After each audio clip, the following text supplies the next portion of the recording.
Underdog Radio. You're in to all things music.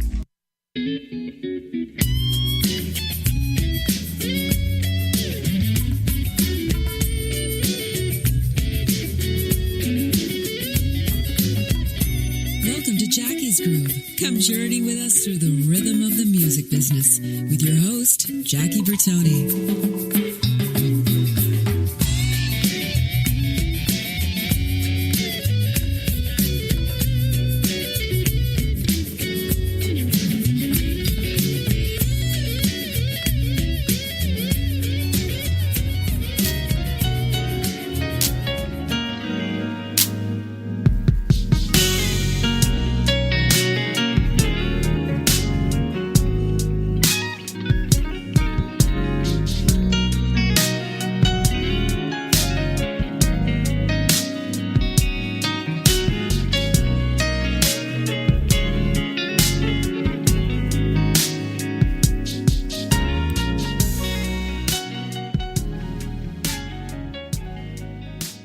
Everybody, Happy New Year. Happy New Year 2018. This is Jackie Bertoni. You tuned into Jackie's Groove, brought to you by Intertalk Radio. Connect to all things music. Guys, I always say this, and I'll continue to say it. This is going to be a great interview. I'm a massive, massive fan of this gentleman. We have never met, at least I don't think we've met, other than passing maybe at NAMM and so on and so forth. But as I said earlier to him before we went on the air, my shuffle on my music is a little bit upset because I've been stuck on this great album, one of my favorite albums called Funk, F-U-N-K, by this amazing artist, multi-instrumentalist, all-around great guy, the funkiest white boy that I've heard in a long, long time. So with that said, I want everybody to welcome with open arms and open ears and welcome a Happy New Year to Mr. Brian Culbertson. Brian, welcome to Jackie's Groove, brother. Hey, how are you? Good, man. I got to tell you, the new song. Good. The Colors of Love, brother, coming out to those worldwide on Valentine's Day. You want to talk about that? Let's get the inspiration before and share it with the audience worldwide, the inspirations of Color of Love on the title track. Oh, sure. Well, basically, the whole new album, Best of Love, this is the title cut, but the whole album is about basically inspired by love. You know, that's what it's about. I've been doing this funk thing for a while. And now and then you got to just kind of flip things up, do something different, keep people guessing. You know what I mean? Absolutely. And I was also coming up on a milestone anniversary. My wife and I just celebrated 20 years this past October. So last spring I was writing this new material, and I was just definitely in that mood. It just felt right. It felt like the right time. You know, people needed some love in the world. The title cut is just a feel-good song, you know? Put it on, and you're feeling good, spreading some love. I just thought, hey, everybody needs some of that right now, you know? Yeah, you want to give a shout-out to your better half? You go ahead and tell everybody who that beautiful lady is.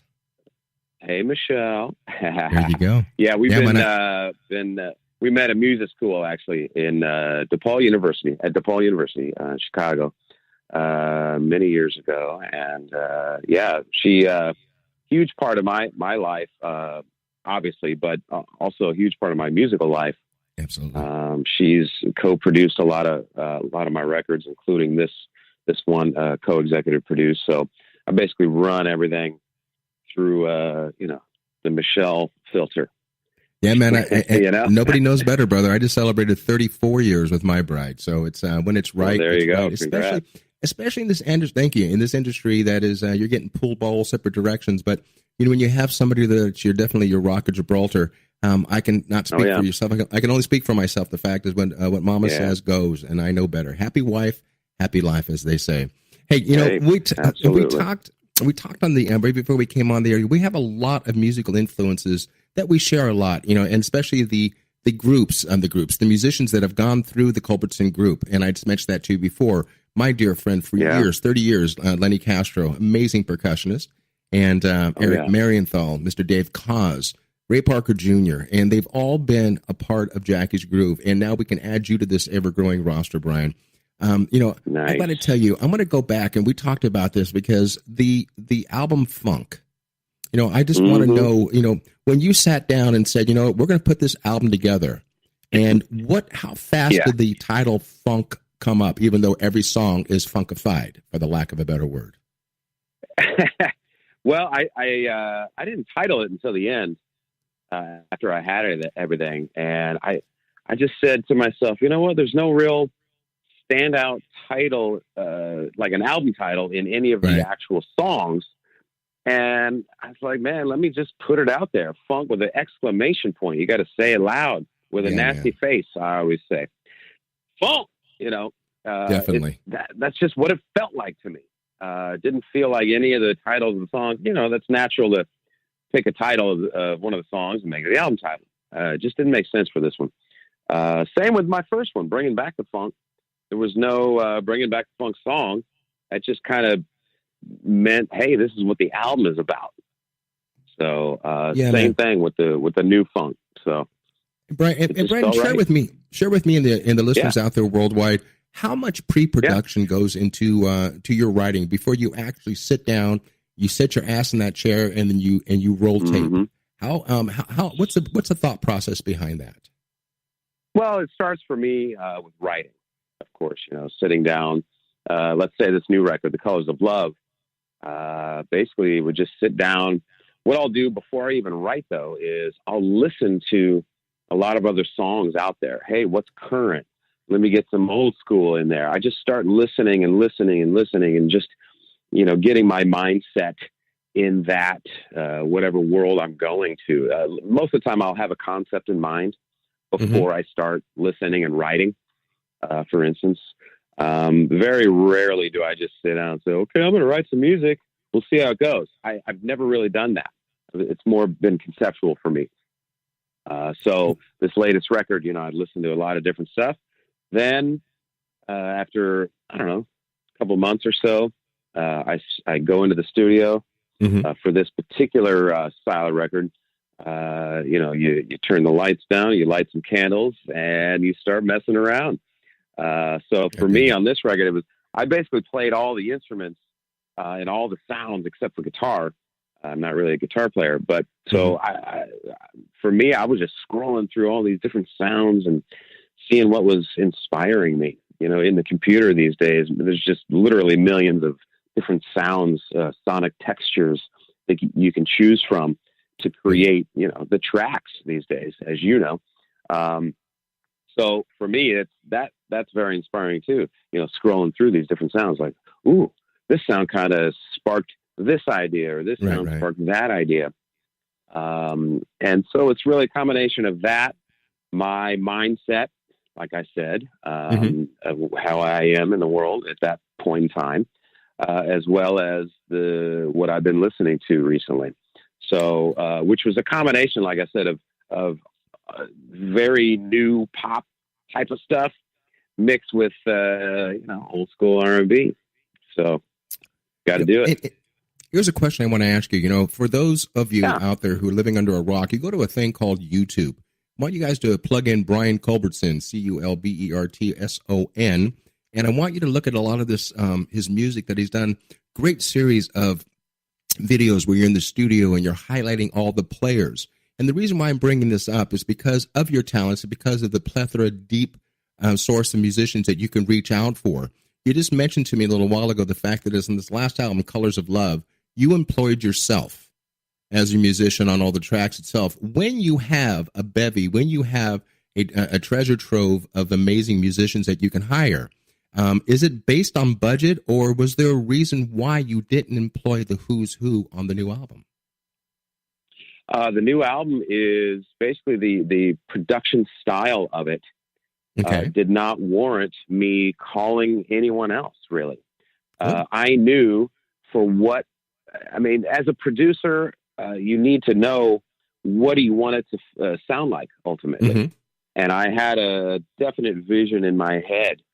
And I knew for this particular record, I personally was able to create what I wanted easier than trying to tell someone else what to do. But on the opposite spectrum, like a funk record, let's say, that's when you call in a ton of different musicians because everyone's playing different instruments. You got the drummers, you got different bass players, you got different guitar players, singers, horns, all this kind of stuff. I certainly wouldn't say I would do all that because I don't.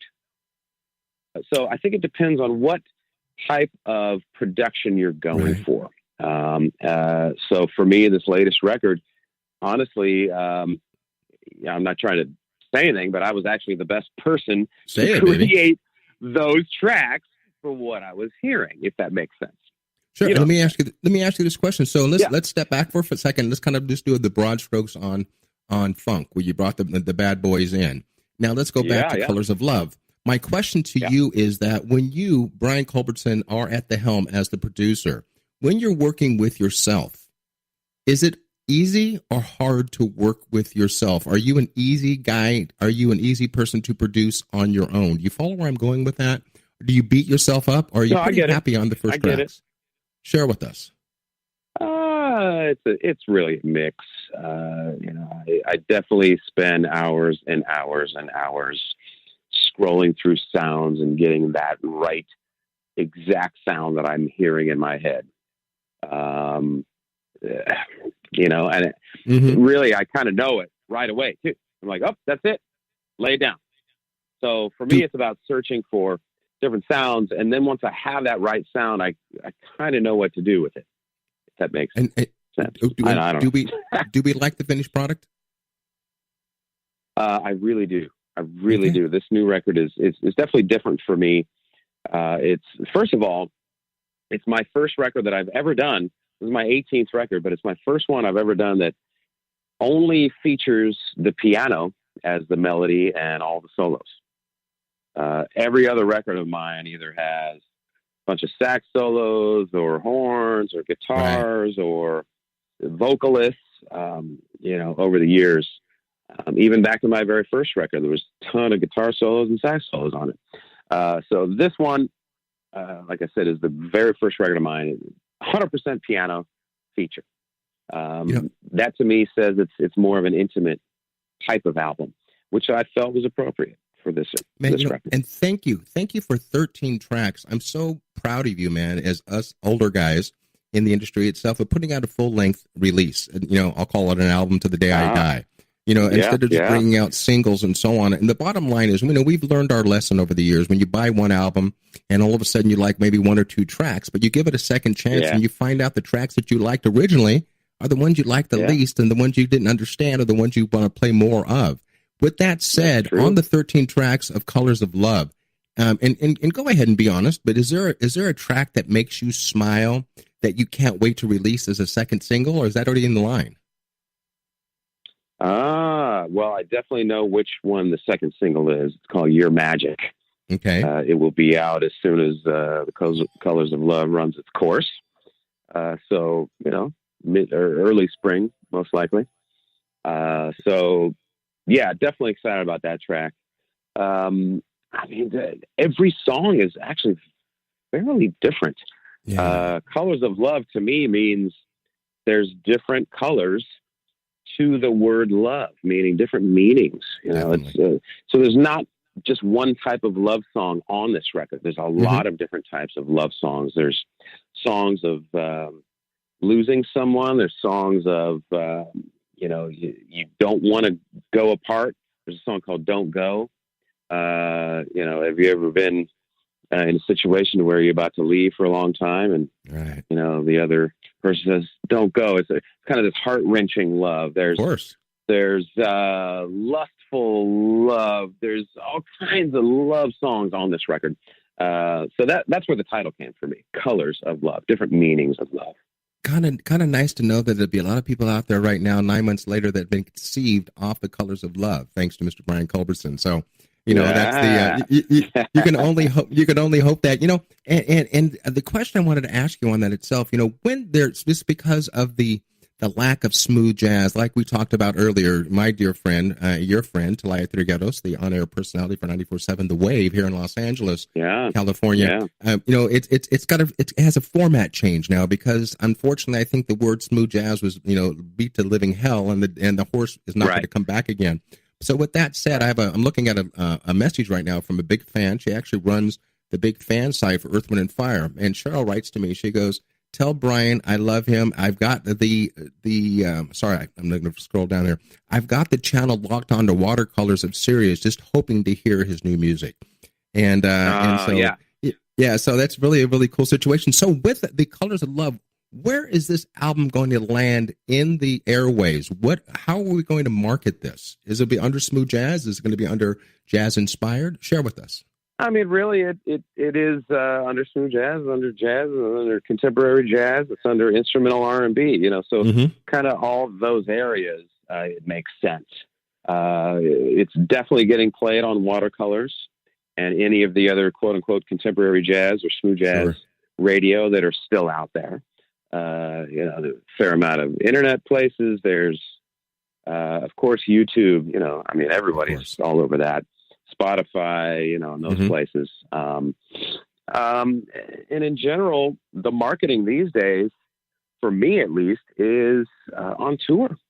Yeah. And I've been really, really working extremely hard at, getting my touring base bigger and bigger and bigger so that I can actually go out and do a tour based on a new record. So that's what I did last fall on the Funk. We did a whole about 10-week tour on the Funk record. Now I just launched a 13-week tour behind Colors of Love that starts the end of March through the end of June. So about 3 months straight on a tour bus with full production in a truck, trailer, and wardrobe and all kind of stuff. And I'm very, very excited. So that to me is kind of the future for the marketing of it. I mean, think about, the bands back in the 70s, they actually didn't make any money touring.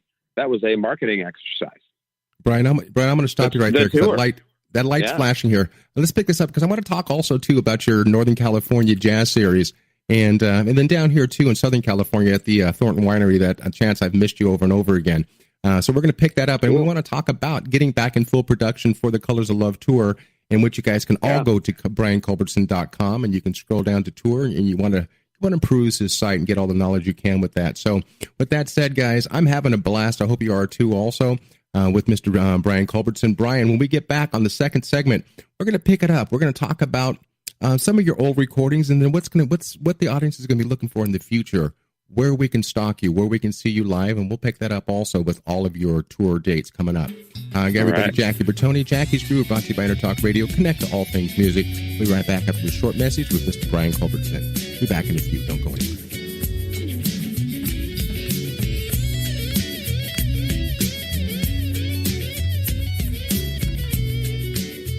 Are you serious about your music? Are you ready to run with the big dogs? The experts at Pitbull Audio have the gear to get you into the game. From leading manufacturers like Mesa Boogie, Fender, Pioneer, and American Audio. To sound your best, you need the best. Pitbull Audio can deliver in rehearsal, on stage, and into the big time.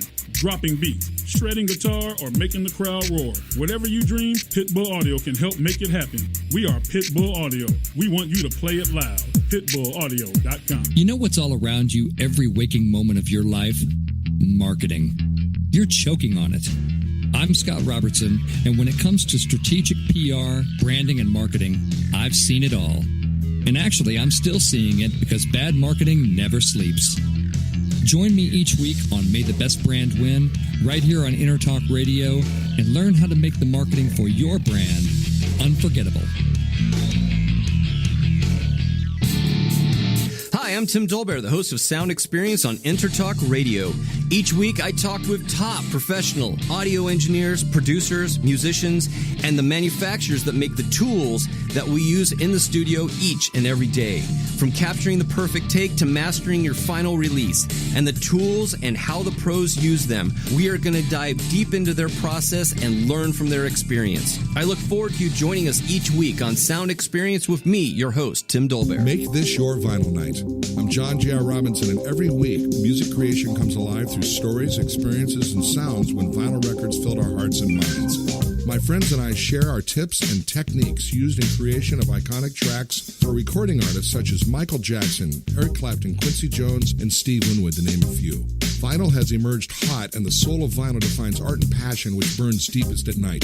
Tune in every Wednesday at 2 p.m. Pacific Standard Time on EnterTalkRadio.com. This is Morris O'Connor, guitarist for Earth, Wind & Fire, and you listen to my good buddy Jackie Bertoni on Jackie's Groove.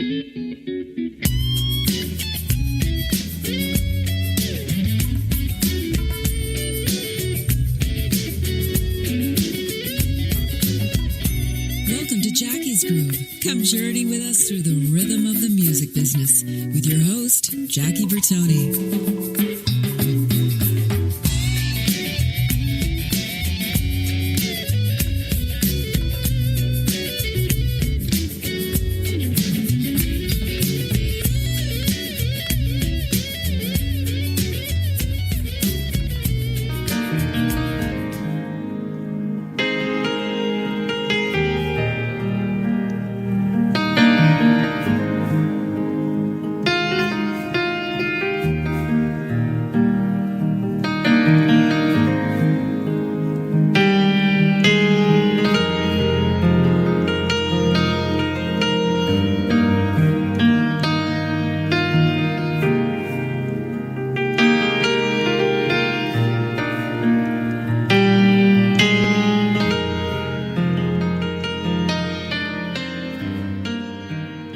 Absolute perfection, my friends. And those fingers are brought to you by my in-studio guest today, Mr. Brian Culbertson. Guys, Jackie Bertoni, Jackie's Groove, brought to you by Intertalk Radio Network, Connect All Things Music.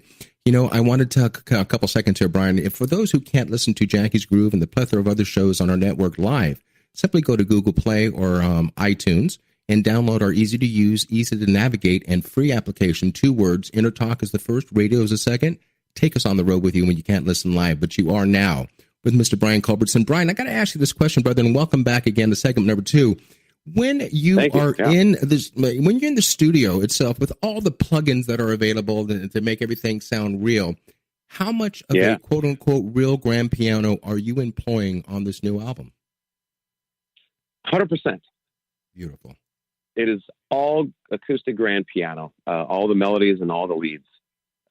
So, I mean, even though the plugins, as you say, are getting realer and realer and better and better, it's funny. Every time a new piano plugin comes out, of course I'm checking it out and I'm trying it out, and I'm always instantly like blown away at the beginning. I'm like, oh my God, this is amazing. Let me try recording it, and then I record it, and I was like, wow, this sounds amazing. And then I put the mics up on the real piano and redo that same part. I'm like, oh, well, nope. Sounds like shit now. Because the real one is so much better. It's unbelievable.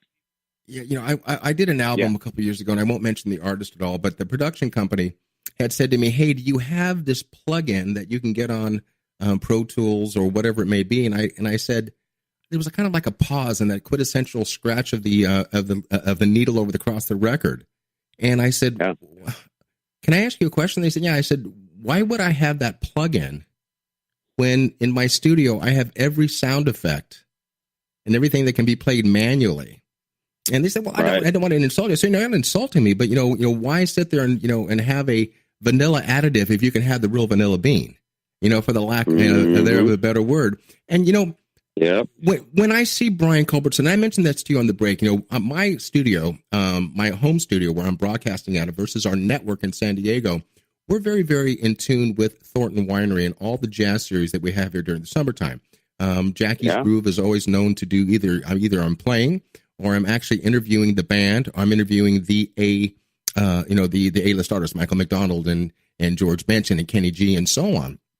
And I'm sorry I got a chance to miss you, because every time I see you live, I want to know what drug it is that you're on that gives you this kind of energy when you jump on stage. Dear God, I mean, I mean that as a compliment, man. It's just that whole vibe, and I love the fact too, and I'm going to go back for a second because, I spent a lot of time in Chicago. I do a lot of recording out there with a gentleman by the name of Joe Thomas, who Joe is known for his work with Brian Wilson and Henry Capono and Fleetwood Mac and so on. And we did a lot of recording at a place called River North. So with that River said, North was the first studio I worked at when I was 15 years old. Oh, I love it, man. I love it. Do you remember, it's no longer, unfortunately. No. No, but it's all, Polygram, and Joe sold that. Joe now is head of A&V of BMG Records. And he's also now, he still owns Soundstage, and he's still kicking ass on that. And we're going to be talking offline about this. He's got a big jazz thing coming up that I think it would be apropos to involve you with that. So I'll put you in contact with that, or your people, to have his people talk, et cetera, et cetera. And so going back with that, a place like Huggy Bear's, place like, and the places I've played throughout Chicago, do you find that the music vibe in Chicago is different or standalone versus New York versus Los Angeles? I have a lot of great players out there itself. Letty Garcia, great percussionist, and such. Do you miss absolutely. the Midwest vibe? Every city has its own vibe. LA's got its thing. New York is, the straight ahead scene there is what it is. Nashville, of course, we know what that is. Chicago, it's got a grittiness to it. Yeah. It's infused with the blues. Of course, gospel music is huge here. And the indie rock scene is big here still. So it's very, very different from Los Angeles. LA is, we know what LA is. So I still get a lot of influence from Chicago. I spent a lot of time here. And I use a lot of Chicago musicians. So it's just a different vibe, a little more gritty and I don't know how to exactly pinpoint it. No, I dig it. It's raw, I guess. It's more raw. It's like, it's like talking to somebody about a Chicago dog and actually sitting in front of them with all the onions and everything else and the dill pickle and so on. You've got to taste it, man. I can't tell you how many times I've stumbled out into the gutter, and I mean that out of sheer just partiness at a Marina City at the House of Blues. Or the taste of Chicago at Grant Park. I mean, don't get me going on Chicago. I love it. I do most of my recording out there, not in Chicago anymore, but a place called St. Charles, and Joe Thomas has his studio out there along with Brian Wilson before he sold his place. And so with that said, talk about inspirations for a second. I know that, through your life, you've been inspired by Chicago, Earth, Wind and Fire, Tower of Power. I've been blessed to started my career when I was 19 years old. December 17th, 1979 is when I walked on stage with Tower of Power for the first time. And this year, Brian, celebrating 50 years as a conducive band. Goodness. And Chicago celebrated 50 years last year. And I had Lee Loughnane, I had all the principals, and more principals will be coming up. And fingers crossed, I think at NAMM this year, I'm going to have the opportunity to interview Verdine White. And get behind that. I've had the whole band. So with that said, when with the styles of music that come through the Culbertson camp, there is a mix. I do hear some T.O.P. I do hear some Chicago. I definitely hear some Earth, Wind and Fire. It's pretty amazing when you sit down. If you're like me, and as much as you love horns, you can close your eyes and you know exactly who Chicago horns sound like. Sea Wind horns, Tower of Power, Muscle Shoals. Is there a favorite horn section? And be honest to the listeners out there that you really can sit down and groove with. Who would that be? Whew. Well, I mean, obviously each one of those bands have incredible horn sections, and they're very distinctive. Absolutely. Now, for me as a trombone player, when I was younger, my favorite horn section was, of course, Chicago. Jimmy Pankow. Jimmy Pankow was the trombone player. He wrote a lot of the horn arrangements. And I feel that they mixed the horns trombone heavy on all the Chicago records. Right. So if you go back and listen to them, you'll hear the trombone a little bit louder than the sax and the trumpet, which was completely opposite of like Earth, Wind and Fire records, where they were featuring the trumpet and the more sizzle. Maurice White was all about the sizzle. When we were in the studio mixing, he's like, man, the horns need more sizzle. All right, I get it. But me as a trombone player, I was always trying to turn up the trombone. To say what is my favorite? Geez, I don't know. Well, let's not forget about Mick Gillette now. You're talking about Jimmy Pankow, but let's talk about the bad bone player, Mick Gillette. Dearly departed Mick. I mean, Mick, when Mick was up there, he was double fisting. T.O.P. Yeah, man, double fisting, flugelhorn on his right hand and bone on the second hand. I have to ask you a question as a musical lover, and again, to reiterate how much of a fan I am of Brian Culbertson. Brian, have you ever thought, again, let's just say budget's not even a part of the question right now. I would love to hear Brian Culbertson do a new album beyond Colors of Love that you would get the chance to maybe even hire Chicago horns, Tower Power horns, Jerry Hay and the Seawind horns. Is that ever kind of come through your library of thought at all? Well, I have worked with several of the guys. Right. I did a record and used Jerry Hay and Gary Grant, Bill Reichenbach, Right. and those guys. Yeah, that was an amazing experience. We redid Serpentine Fire, my version, with those guys. And I played phone in the section with them. So it was hilarious because they didn't really know who I was. This is many years ago. So Right. I'm coming in like, yeah, I'm going to play with you guys. They're thinking, oh, damn, here we go. It's going to be a disaster because, you know, they've been working together for however many years together. Of course. Thankfully, after the first two bars, they're like, oh, okay. Yeah, I guess you can play. This will be cool. Yeah, but how did you feel that to was actually, so much fun for me. where did you garner the balls, and excuse the French, to walk in there as this boy from Chicago that is a multi-instrumentalist that would ever have the nerve to walk in there and play with the iconic horn players? Did you think about that, or did you just jump in and get your feet wet right away? Absolutely. No, that was definitely something I premeditated trombone playing. I was like, hey, I'm going to play with these guys. And, you know, I had been playing in section. I was really more of a trombone player than I was a piano player in my earlier days, honestly. What was your first I did a million. My first What was your instrument first was instrument? piano. Second was drums. Then trombone was my third. However, I really played more trombone over the years than I did piano in all the ensembles. I ended up doing a million sessions in Chicago. There was a horn section going around Chicago. I was the bone player in it. So that's really was my bag, was playing trombone in pop horn sections, trying to sound like Earth, Wind and Fire, all those bands. So that was right up my alley. So I knew I wasn't really nervous about hanging with those guys because that's kind of what I did. Before I even started making my own records as a piano player. And it was funny. My first record came out, Long Night Out record came out, and everyone around Chicago heard it. And they're like, hey, wait a minute. I didn't know you play piano, because I never did one gig on piano. I was always gigging on trombone. Did you, when you would get up there, again, let's talk about your live show right now. What would you say the percentage is between you playing keys versus trombone? Because I know the stuff that's on YouTube that you're actually in there with the horn section. How much bone time, that sounds kind of kinky, how much bone time do you give to that instrument when you're playing live without a horn section, or are you always walking on stage with a horn section? Educate me. Yeah, I'm always have horns in the show.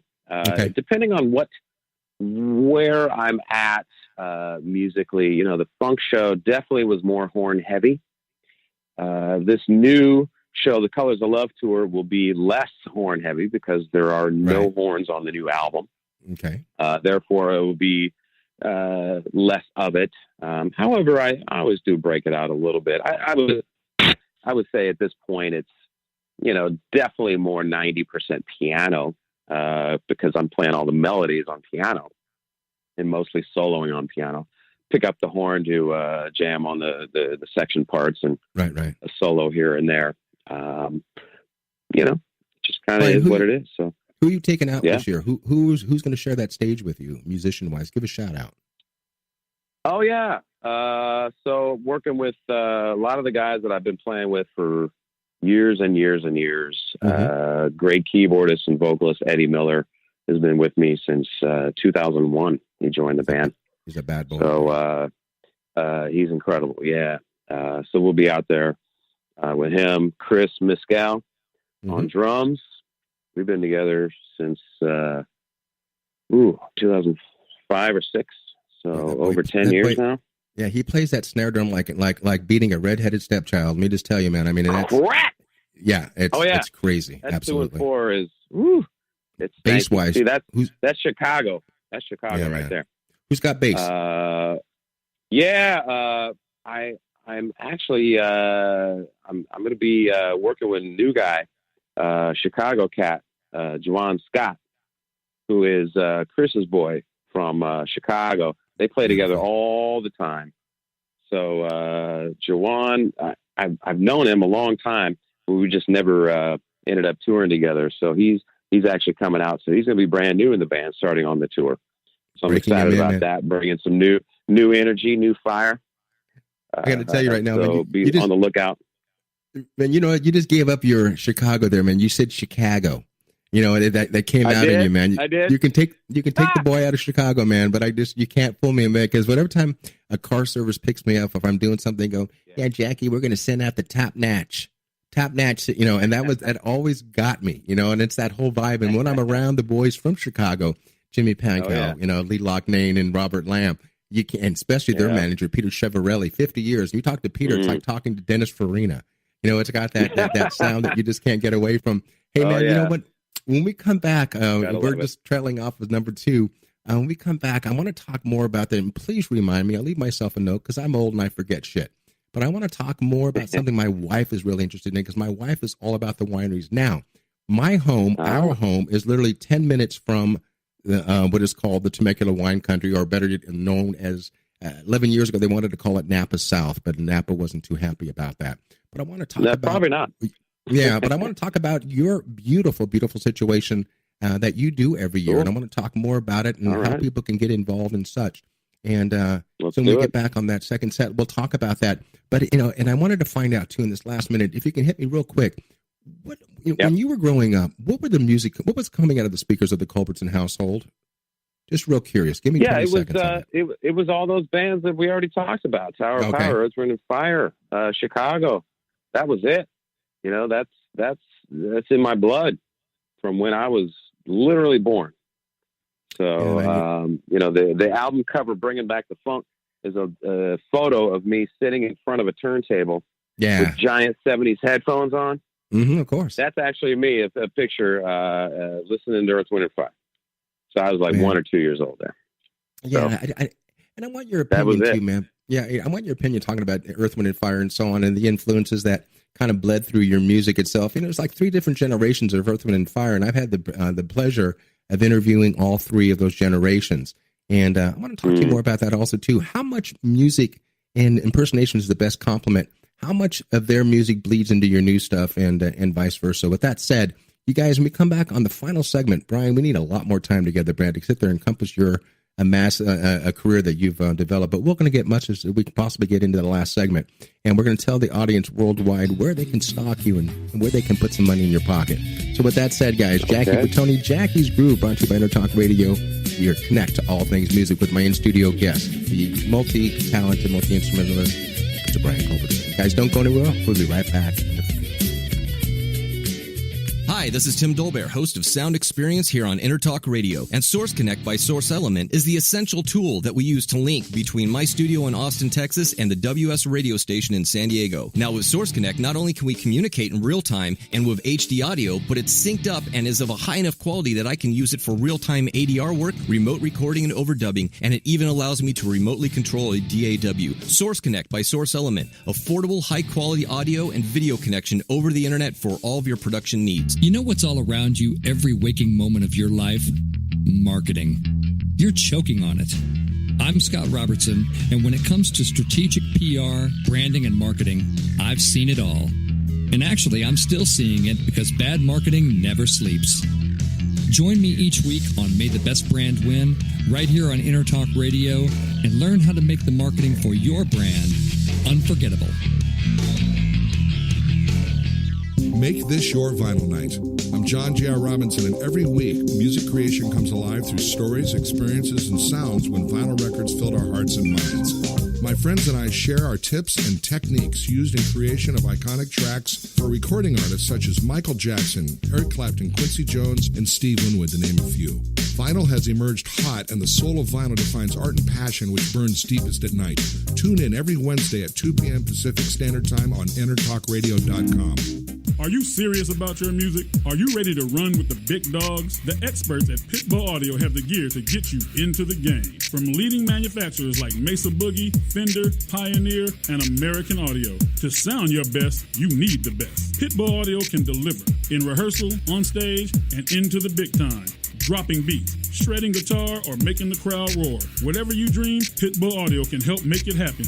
We are Pitbull Audio. We want you to play it loud. PitbullAudio.com. Hi, this is Michael McDonald, and you're listening to my good buddy Jackie Bertoni on Jackie's Groove.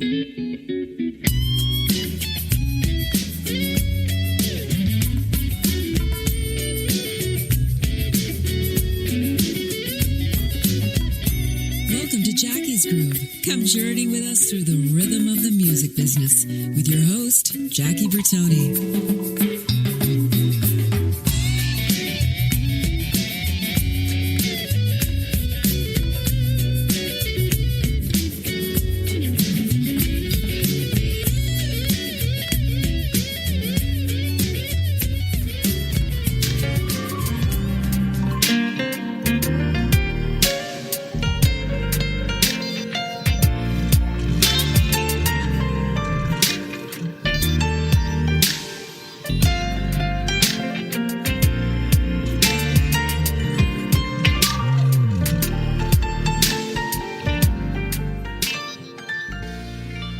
Everybody, welcome back to segment number 3, the final 1 hour with my in-studio guest, Mr. Brian Culbertson. Brian, give me a couple seconds here, brother, because I got to pay some bills. And what I mean by that, I have to thank my sponsors, the people that keep this network going.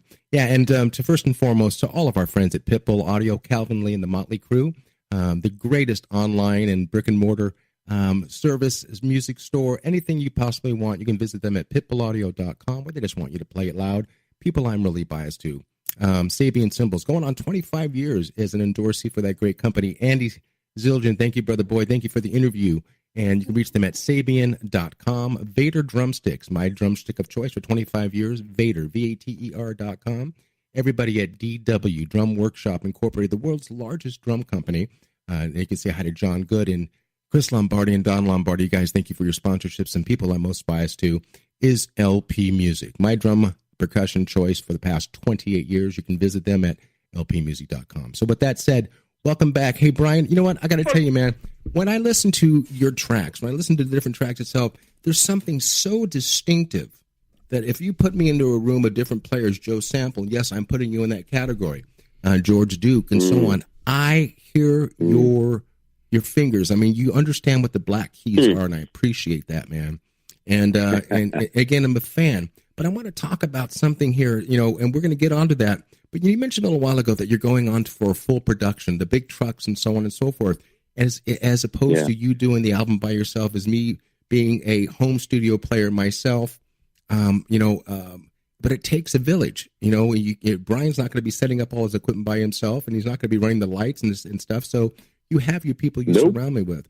And what makes Jackie's Groove the prominent show in the industry is because of my team, Cedric, Megan, Paul Berzetsky, the COO and my main engineer, and a gentleman that is also a big fan of yours also. He's called the CEO of Intertalk Radio.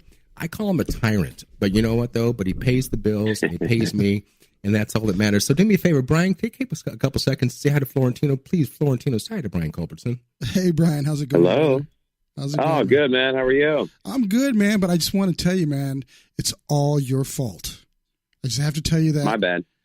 My bad. I don't know if you remember this. About 2 years ago or so, you and I did an interview on the Changing Stage radio show. You were there you were at the San Diego Jazz Festival over in at La Costa. You and Jonathan Butler I had for that to talk about that. And why I say it's your fault is because that show spun off a network called Intertalk Radio, which is now 18 shows strong. Jackie's Groove is part of that. So I'd like to say, actually, thank you very much for being an inspiration for us to take this idea of spotlighting such an immense talent as yours and sharing that with the world to being a full-fledged network that's all about the music industry. And we're happy to have you back on with Jackie, who is definitely a leader in this industry when it comes down to spotlighting folks. And just wanted to say much appreciation, brother. Well, hey, congratulations to you guys. That's no small feat putting all that together. So cheers. Yeah. Cheers. Thanks, man. Hey, are you going to be at the at NAMM this year, or are you getting ready for the tour? I will be. I will be. I'm gonna pop in Friday and Saturday.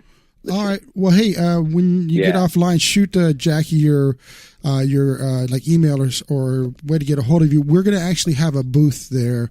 We're going to be in the live streaming area, so we'd love to have you come by and say hi. And maybe I'll be hanging out. I work with Roland, and my piano company is Mason and Hamlin, so I'll be going back and forth between those two, and then various other companies I work with. So I'll be rolling around. So I'll pop in. Awesome. That'd be cool. I think we're going to be doing something. I don't know if you know Brian Alexander Morgan, but he does producing with DJ Khaled and has worked with Drake. Okay. But he goes all the way back to SWV, wrote that song "Weak" and all their first hits. But he'll be doing some interviewing for us actually at this one. Okay. Jackie didn't even know that. We're gonna we're bringing some of the guests that we've had on to interview their favorite companies. So nice. It's gonna be a fun time. We'll see you there. Definitely. Looking for forward. Sure, brother. Cool. Go ahead. I said cool. Okay. Well, this segment, we really like to tell people how they can find out more about you. So if you can, I know that Jackie was already giving out some information, but tell us the URLs, the websites, Facebooks. Do you accept smoke signals? How do people find out about Brian? There's always BrianCulbertson.com. That's easy, and that's the portal you can get everywhere. So I got links to Facebook, Twitter, Instagram, YouTube, the whole typical stuff there. And then, that's kind of it right now. So BrianCulbertson.com. You got it. Awesome. Well, hey, Jackie, I know that this is one that you're going deep with, so I don't want to take up too much time. I just wanted to say, hey, thank you for being on the network, and we'll look forward to catching up with you at NAMM. And take it away, brother. You got it. Beautiful. All right. Thanks, Florentino. Hey, and Brian, let me ask you this question. We talked about this a second ago, actually, in the break. Let's talk about this amazing concert venue, and shows that you have up in Northern California. Tell the audience where and what you do and where it's at. Sure. Well, 7 years ago, I came up with this idea of starting a wine and jazz festival in Napa Valley, which, arguably the most famous wine region in the world at this point. A few years prior to that, I had taken a vacation with my wife, and we went up there for one of our anniversaries, and we were hanging out, and I ended up meeting a lot of the winery owners. And as it turns out, it's very, very music centric up there. A lot of the winery owners are actually musicians, in fact. So I got invited while I was on that trip to sit in on a jam session. One of the harvest parties was going on.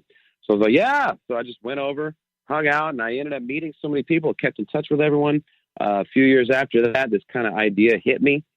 So this coming June 6th through the 10th, 2018 now, it's going to be our 7th annual. It's called the Napa Valley Jazz Getaway. And it's basically a 5-day event where we do shows all over Napa, intimate sets with wine tastings, a couple nights at a beautiful theater, 2 days outdoor festival style on the Saturday and Sunday, as well as after parties and so much more going on. So it's been so much fun. People from all over the world now are flying in for this event that we've been doing in Napa. So it's just a blast, 5 days of tons of jazz, R&B, and incredible wine, as you can imagine. Where can tickets be had? That's at jazzgetaway.com. Jazzgetaway.com. So whole thing's called Napa Valley Jazz Getaway. Yep. Yeah, we'll also put that up on you, and when this goes on to our episodes on demand, we'll have all that information for that also too. If you guys forget that, you can always contact Intertalk Radio, and we will definitely put you in contact with that. You mentioned something real quick. And FYI, go ahead. Hold on. FYI, I'm about to launch another Jazz Getaway in Chicago, by the way, next September. Out. So first annual Chicago Jazz Getaway. September 13th through the 16th later this year. So, venue? Tickets are not on sale yet. All the info is going to be released, I think, in February. So beautiful. Be on the lookout. Well, and allow us to help you out, but as I said on the break itself, just because we're doing one show right now, we're all about promotion. The names above the marquee, the names below the marquee. So whenever you need little extra push out there, and we all do that. You just put your hand out, and I'll extend that olive branch, and we'll get you back on there. We'd like to do a thing called Recap Friday, in which we bring a lot of the artists back that have some more stuff to talk about. You talked about wineries and stuff. I want to give a shout out to my good friend of mine, Roger Smith, keyboardist with Tower of Power. He's got his own wine called Bump City Wine. Nice. So it's all out there. And let me brag for a second here. Jackie Bertoni, I've got my own line of coffee coming out. I can't really talk too much about it, but it was a major company came up as a fan of our network and my show, and I think we're going to be naming it, and Florentino, correct me if I'm wrong, I think we're going to be calling it Jackie's Brew, Breve. So kind of getting that little situation, and the tagline is ready to get your grind on. So we'll know more about that also. Yeah, kind of a little play on words. So, and let's get back to the crux of everything. Let's get back to Brian Culbertson. Brian, I need to know, what's your situation? Are you optimistic? Are you pessimistic of this thing called the music business, or the lack thereof? Do you feel that it's going in the right direction? Do you feel that it's getting ready to be tanked? What's your opinion on this? Where do you stand on the industry where it is today? Yeah. Well, hey, I think you just sort of have to go with it. That's my current mantra. Hey, let's just go with it. It's going to be changing. It has been changing, obviously. Daily. Nothing that used to happen happens anymore. So it's like, okay, well, we're not going to do that. But you know what? New opportunities are always opening up. So as an artist, you sort of have to be kind of in tune to what's kind of happening, and just, be on the forefront of what's the latest thing cooking, and try to be a part of it.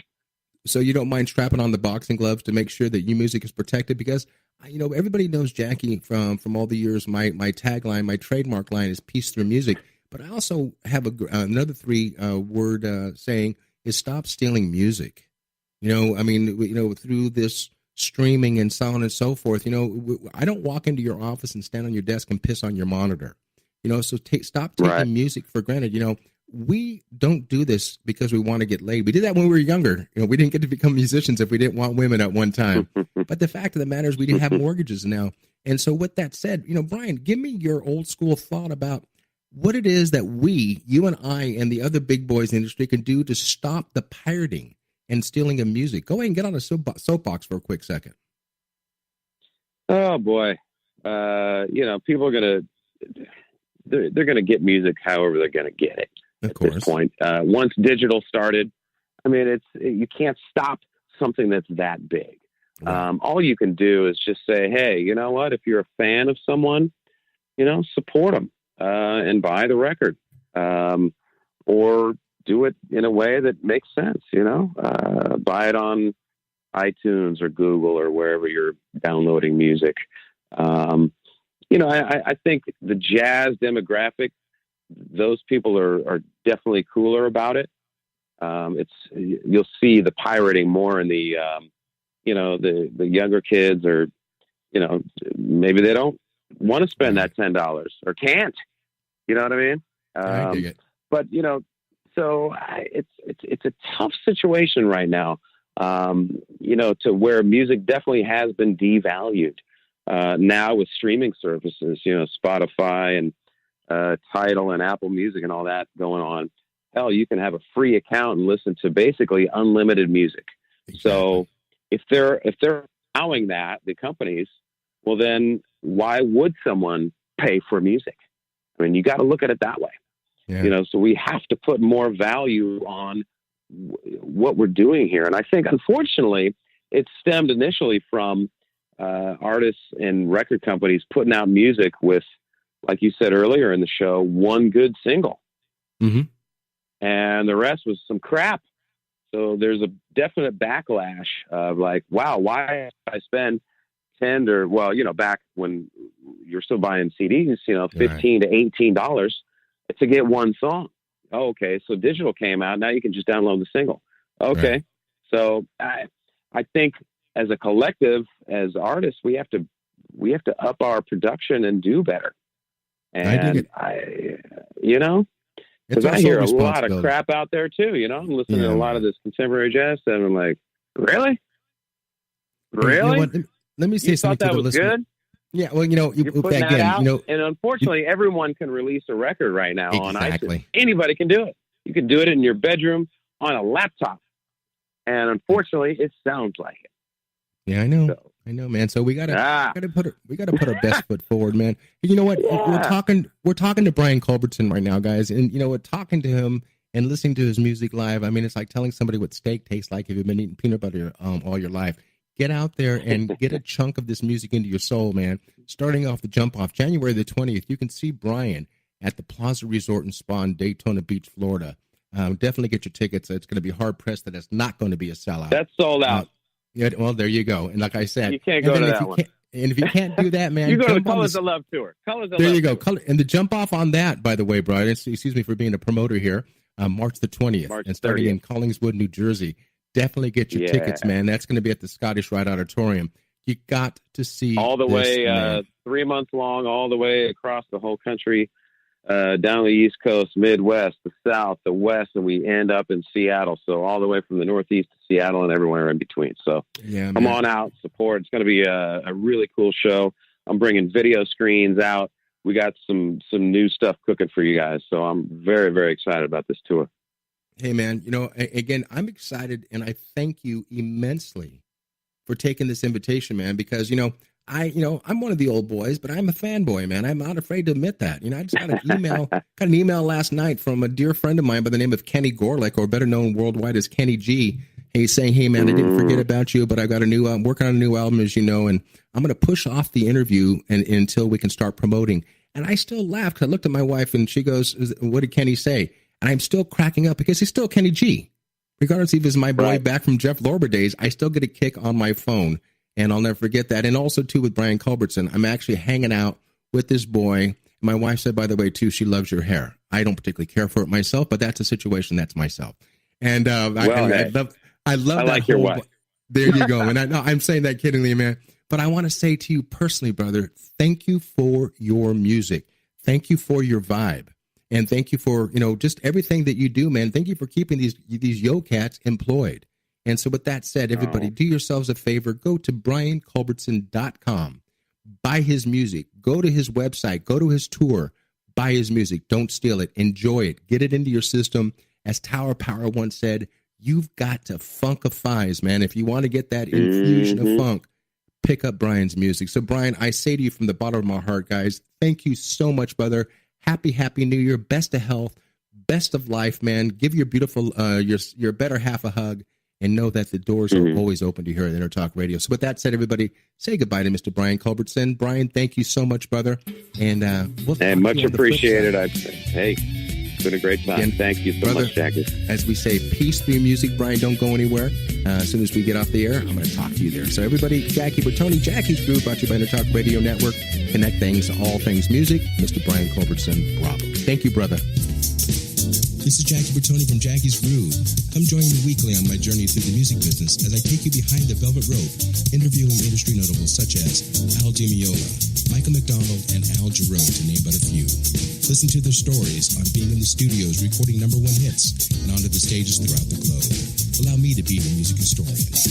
You can hear me live every Monday at 2 p.m. and every Wednesday at 12 noon Pacific Standard Time or 24/7 on jackiesgroove.com. Ready to get your groove on? Hi, this is Tim Dolbear from Eclectica Studios. I'm a full-time mixing and recording engineer. I work with Grammy winners, labels, and indie artists, using state-of-the-art digital mixing and restoration tools and the very best in analog gear.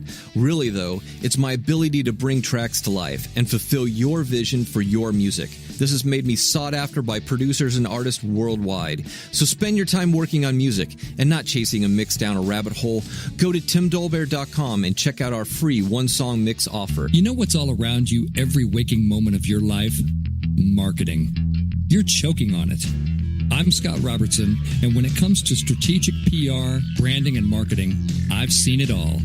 And actually, I'm still seeing it because bad marketing never sleeps. Join me each week on May the Best Brand Win, right here on Intertalk Radio, and learn how to make the marketing for your brand unforgettable. Are you serious about your music? Are you ready to run with the big dogs? The experts at Pitbull Audio have the gear to get you into the game. From leading manufacturers like Mesa Boogie, Fender, Pioneer, and American Audio. To sound your best, you need the best. Pitbull Audio can deliver in rehearsal, on stage, and into the big time. Dropping beats, shredding guitar, or making the crowd roar. Whatever you dream, Pitbull Audio can help make it happen. We are Pitbull Audio. We want you to play it loud. PitbullAudio.com.